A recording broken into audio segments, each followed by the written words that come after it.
Hi, my name is Ninaski, and I'd like to welcome you to another episode of All About Art. Today I have a fantastic artist, a secret. I have Eva Nichols. Welcome to the show, Eva. Thank you so much, Nina. It's such a pleasure to have you on my show. I'm very excited from our conversations. Thank you. Thank you. We have some of your beautiful artwork behind us. Can you talk a little? Yeah, you know, that is actually some of my very newest pieces. I was an artist in residence at St. Mary's Art Retreat Center this past March month. I'm jealous. Yeah, it was awesome. So I got to stay there at St. Mary's in Virginia City for a month, and they gave me a huge studio. It's like at least 5 times as big as my home studio. Wow. So I could really spread out. And so I could be painting, you know, morning, noon, and night, which I did. I painted a lot of new paintings, and these are all from that residency. Just a couple of weeks ago, I got back home. Now you work in watercolor. I work in watercolor, and these are all watercolors. I do a little bit of mixed media also once in a while, like on the flowers there. I'll throw a little acrylic on, a little gold. You know, gold never hurts, does it? Oh, no. Is that like gold leaf or just gold? Just gold acrylics. And okay. Sometimes I use gold leaf too. I have other paintings where I have gold leaf. Yeah, it is fun. It's fun. Normally you'll see watercolors under glass, and that's also how I have been framing them in the past. Good. But I'm really on a quest of getting out from under the glass, as I like to say. Yes. So this is my first series where I have framed them without glass, and I've sealed them with an archival varnish. Oh, wow. Yeah, so I've been researching that and found out that was a possibility, so I really like that. Of course, then you don't have that barrier between my artwork and the viewer. Yeah, oh, that's a good way to look at it. Now, with the varnish that you put on it, is there a choice between gloss or satin? Yes, there is, and I like to retain the natural look of the watercolors. So I don't want them to be glossy. So what I do is I take a glossy varnish first and give them about 3 coats of the glossy varnish, because there you get the best colors. And then I finish off with 2 coats of a matte varnish to take the gloss away. But that way I haven't diluted the color. Yeah, but you've also not only sealed it very well, but you've added an illumination to it. Yes. I'm saying the word probably incorrectly, but there's a depth added to it because of that. Exactly. So now some of them I'm noticing, rather than being on paper, your artwork is on wood or canvas? Actually, they are on paper, but I have attached the paper to cradled. Oh, I see. Okay, perfect. Well, that's what a fabulous idea that is. Isn't it though? So for the little ones, and I also have some bigger ones that are like, it's a very modern look, I think, and some people really like that. So, I'm experimenting a little bit with the various ways of framing and finishing off my paintings. Well, what's so fun about this thought and the depth of, again, they're about 3/4 of an inch or a half inch wide. Yeah. They're heavier, they're much sturdier. But they're watercolor. They're watercolor, and exactly. So it adds a little boldness to the softness of a watercolor. Yeah. So I think that's a phenomenal idea, Right. and that's write that in your notebook. Yes, and you can actually see the one you picked up here. That's one of the ones where I have added some acrylic to my watercolor afterwards. You see, right. with the gold and the blue, right, and just I'm breaking the rules. Let's just put it that way. Well, I'm breaking the rules. I think that's such an important message to share with everybody, because you learn one way, and we'll get into her teaching also. But you learn one way, and when I teach, I let everybody know as soon as you're done. These are your basic rules, but everybody's independent. Everybody has a different emotion with their artwork or the way that their personality is. Absolutely. And it comes out in their artwork. And so you should break absolutely every rule. The rules, you learn them only so that you know how to break them. Absolutely. Right? I agree. Yes. At least that's how me and the law are. No, I'm teasing. I'm teasing. Now, speaking of teaching, you talked about doing the residency. So you were teaching there, which is I'm so jealous. Yeah, it was great. But you also teach at other places. Oh, absolutely, I do. I teach at TMCC, Truckee Meadows Community College in Reno. On an ongoing basis. I teach at Nevada Fine Arts, which is the art supply store in Reno. They're very supportive. They're right on Virginia now, Yeah, right correct? on South Virginia there, and so supportive of the arts and artists. Absolutely. And then in Truckee, I live in Truckee, I live in Glenshire. I teach on and off at the Painted Vine downtown Truckee. That's the wine and watercolor evenings. It's kind of fun for everybody. You don't have to have any experience. It's a good introduction to art. Well, I do know the owners, or I've met the owners, and I have yet to have the opportunity to be able to go down and have an evening of art or teaching. Yeah, exactly. And I have talked to them about that. I just have 5 different personalities at the moment. Yes, I know. There's, never enough hours in the day. Never for enough. all the stuff we want to do. And then, I teach once in a while for North Tahoe Arts. I'm a part of their artisan shop. I teach workshops, various and sundry places. So, I have a website. People can always go on there, and I'm pretty good about updating it. Yeah, well, you're a very, very busy person. I'm so happy to see that you share your love for your art. Yeah, I love that. It's, to me, I love teaching. I know a lot of artists, they do it maybe because they kind of have to, but I really, truly love it.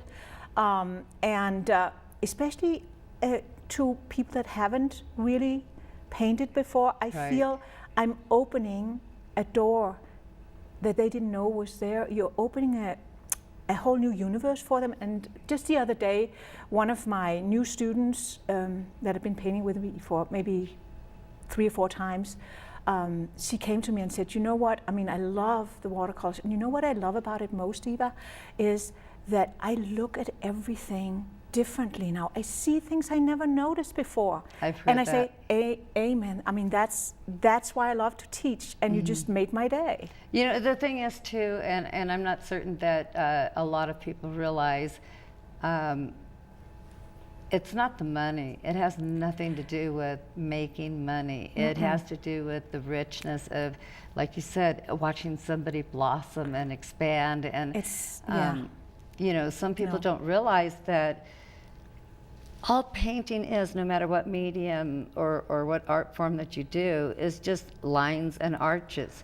That's exactly right. And if you Shapes, see it, yeah. it's just shapes. Right. It's a piece at a time. It's like a puzzle. It It is. You cannot paint the whole thing at one time. It's like you cannot read a whole book at one time. No, it is exactly right.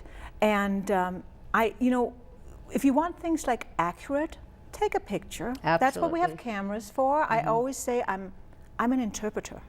I'm not a recorder. Yes.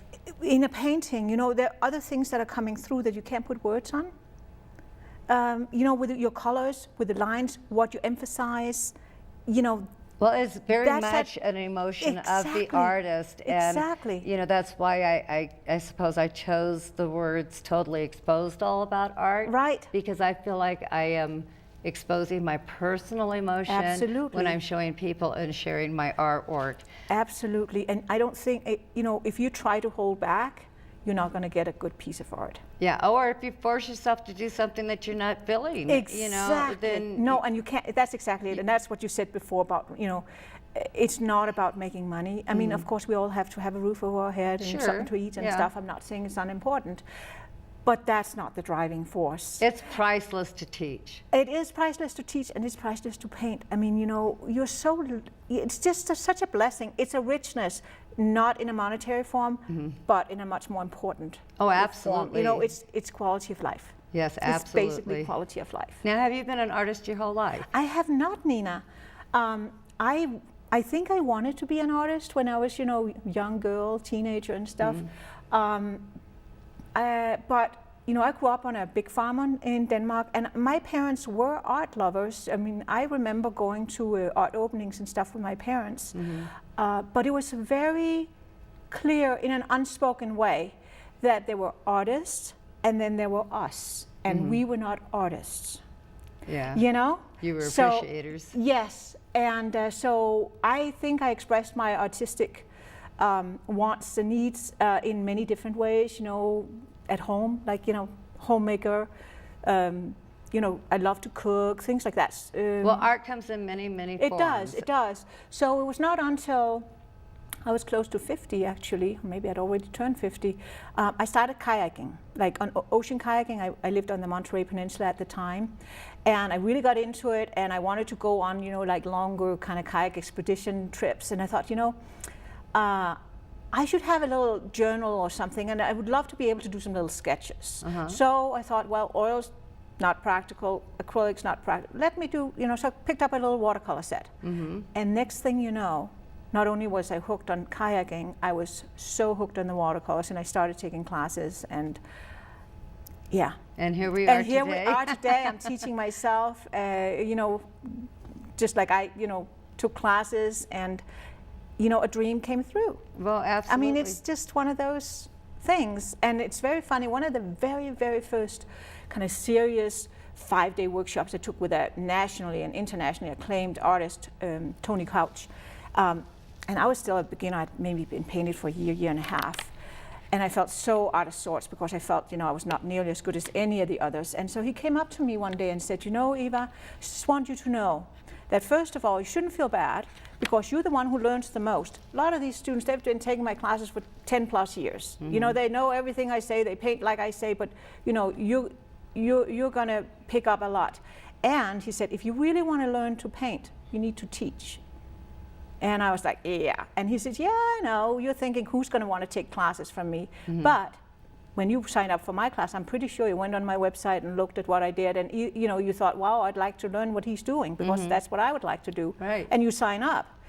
Other artists are going to look at it and say, I can do that. They're not going to sign up, so don't worry about it. Yeah, absolutely. You know, I mean, It's the best advice ever. And it is true. When you teach, I learn a lot from my students. First of all, they ask me questions that I haven't thought about, or I have to put words on why I'm doing what I'm doing.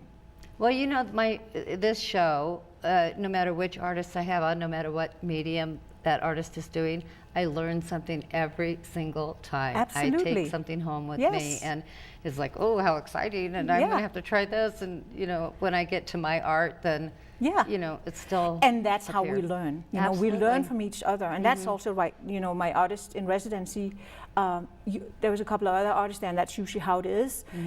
I mean, just to be around other people that are creative like yourself, it's amazing. And it's so soothing, you know. You'll notice, and we'll be doing a demonstration. Eva's Yeah. really sweet, and she's going to show us a little bit.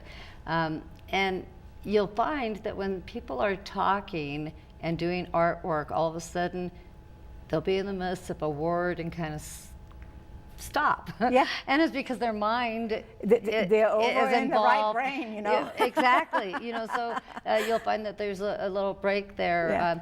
So I think we're going to take a break if you don't All right. mind. No, and that's we can perfect. still continue to Yeah. talk. So if you would stay tuned, we'll be right back, and Eva's going to do a demonstration for us. I'm really excited. Thank you. I'm looking forward to showing you. The Truckee Land Trust has been protecting 14 open spaces in the greater Truckee region for over 25 years. These are natural lands with no care. Large fallow, caliber and real, royal gorge, pearls and meadows, and cold stream canyons. With these acquisitions come new trails such as the Truckee Trail. All of the Land Trust protected properties are open for you to ride, ski, fish, and bike and fun. Visit some of our area's rich historic places and have fun starting Marley. Of course, don't forget High Sierra wildflowers. Many of our protected lands are popular for backcountry skiing, including the Lake Run, Pine Ridge, and the backside of Mount Cuba. The Land Trust is also busy working to build and maintain trails, creating healthy forests, and conducting fields management and important restoration projects with our property. Just visit our website at truckee.ninaski and click on Plan Your Visit. There, you'll find maps, directions, cool things to see and do, and much more. With picnic tables, great trail signage, and informative kiosks, your outing will always be fun and interesting. Also, we'd appreciate it if you would help support our work. Enjoy the beauty and wonder of our area and visit one of our properties today. Hey, Lacey, wait up! Well, welcome back to the stage on All About Art. I have kind of a blank canvas here, and I'm on the stage with Eva Nichols, a local resident artist here in Truckee, California. So Eva, you're going to do a demonstration with watercolors. I'm going to do a demonstration with watercolor, and I have prepared a little piece of paper here with some tape so that I can do a couple of little paintings, and actually they are a size so that later they can be mounted on boards like I have over there, those little ones. That's my new thing with watercolors. Instead of framing them behind glass, I mount them on a board. It can be a cradle board like that. It can be an artist board, so I can frame them more traditional way. So basic. Yeah, but let's get started. So I got my tools out, my palette, my watercolor brushes, water, of course, and I always have 2 containers, because one for clean, one to rinse out your brush, because I like bright colors, as you can tell, and I do not want to paint with muddy water. Muddy water, that's for sure. Yeah, Happens and then quick. I have a couple of spray bottles. I like to spray my palette before I get started. It tells my watercolors, hello guys, it's time to play. So without further ado, let's get going. I already, on this piece here, I already went ahead and masked out some trees. Masking is a way of keeping the white of the paper white while I paint over it, so I don't have to be careful in painting around.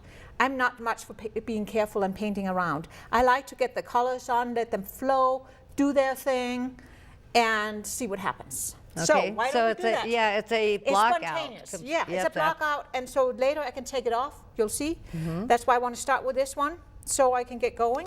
So first, clean water on my bigger brush, and let's just get the whole thing wet. Watercolor is not called watercolor for nothing. It's because water is super important. And you know, I know watercolor has a little bit of a reputation for being difficult. I'm scared to death of watercolor. Yeah, and I think I well, told you that. Yes, don't be scared of watercolor. I think it's because you go through them with the wrong attitude, thinking that, you know, you're going to control everything. We're not going to control everything with watercolor. I'm just Well, gonna because leave it that there. bleeds a lot. It bleeds. It's fast. It's fast, and you know, as opposed to any of the other mediums, so that was a yellow, let's go with a little pink here, and I'm just going from what I feel.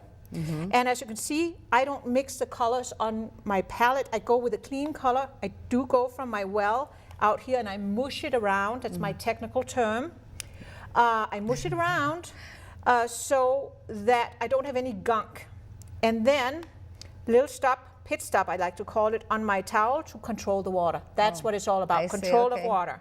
As much as you can, and let's get some pink in there. That could be so much fun. Let's do it. All right, I'll rinse that out. And then let's go with a nice bright blue. What about this phthalo blue? Ooh, hoo, hoo, hoo. This is a beauty. So look about it. There we go. Get some on here. A little bit Nice. down there. And Let's how get fast some that yellow is. in. Huh? How- Voila. yes, absolutely. And then, you know what? The colors are going to do the rest for me. They are. I let the colors paint for me, and I think I get the best paintings when I let the colors do their thing. That's Right. the thing about watercolor. And you know, all other mediums, you put your paint on, and you know, they stay on the surface. Watercolor interacts